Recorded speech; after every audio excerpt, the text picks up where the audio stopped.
بسم اللہ الرحمن الرحیم۔ حضرت عائشہ صدیقہ رضی اللہ تعالیٰ عنہ فرماتی ہیں کہ رسول اللہ صلی اللہ علیہ وسلم نے ارشاد فرمایا کہ قربانی والے دن یعنی 10 ذی الحجہ کو ابن آدم کا کوئی عمل اللہ تعالیٰ کو قربانی سے زیادہ محبوب نہیں ہے۔ قربانی سب سے زیادہ اللہ کو محبوب ہے۔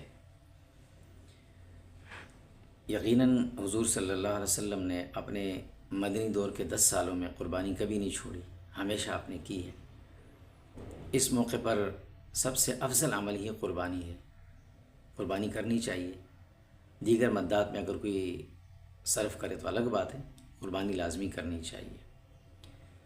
یہ سوال کسی نے پوچھا ہے کہ کیا حصہ داروں کی اگر نیت صحیح نہ ہو، اکثر ہم علماء سے سنتے ہیں کہ کسی ایک حصہ دار کی اگر نیت صحیح نہ ہو یا اس کا مال صحیح نہ ہو تو باقیوں کی قربانی پر اثر پڑتا ہے۔ یقیناً پڑتا ہے۔ تمام حصہ دار جتنے بھی شریک ہیں ان سب میں سے ہر ایک کو صرف اور صرف قربانی کی نیت کرنی چاہیے، گوشت کی نیت نہ ہو۔ اسی طرح ان سب کے جو آمدنی ہے، ذرائع آمدنی، وہ بالکل حلال کے ہوں۔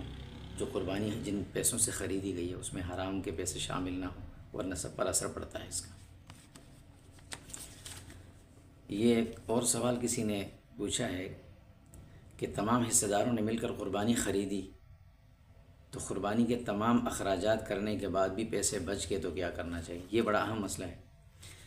اگر حصہ دار شریک ہیں کسی ایک قربانی میں تو چند چیزیں ایسی ہیں کہ جس میں اجتماعی وہ جو سب کے پیسے جمع ہو اس میں سے اخراجات ہوں گے۔ مثلا جانور کو خریدنا، جانور کو لے کر آنا، ٹرانسپورٹ کا خرچہ، اس کے کھانے پینے کا خرچہ، اس کے قصائی کا خرچہ، یہ تو مشترکہ پیسوں میں سے ہوگا۔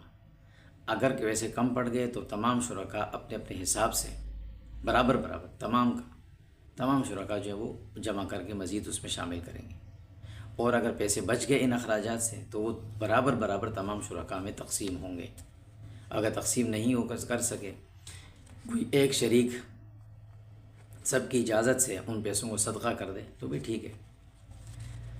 دوسری بات کہ جانور میں بعض کو لانے کے بعد بعض دفعہ لوگ اس میں کوئی فضول چیزیں بھی خرچ کرتے ہیں۔ مثلا اس کے گلے میں گھنگرو وغیرہ بہت میں قیمتی لا کر ڈال دیتے ہیں، پاؤں میں۔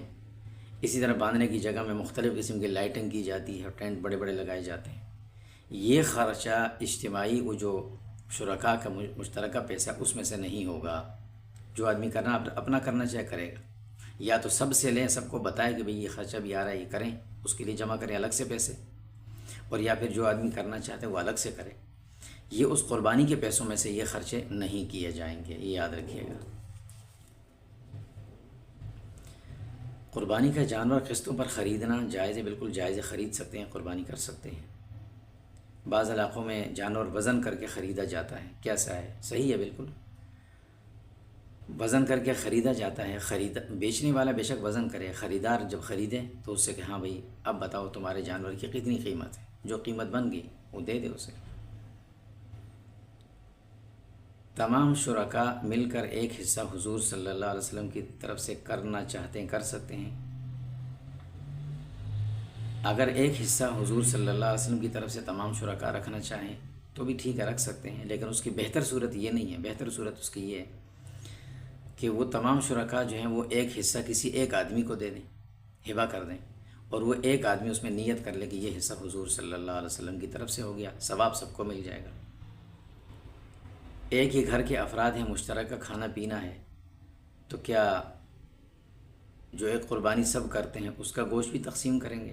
پھر تقسیم کی ضرورت نہیں ہے۔ جب ایک ہی گھر میں سارے افراد ہیں اور سب نے مل کر ایک قربانی خریدی، کھانا پینا سب مشترکہ ہے، تو پھر اس میں تقسیم کرنے کی ضرورت نہیں ہے۔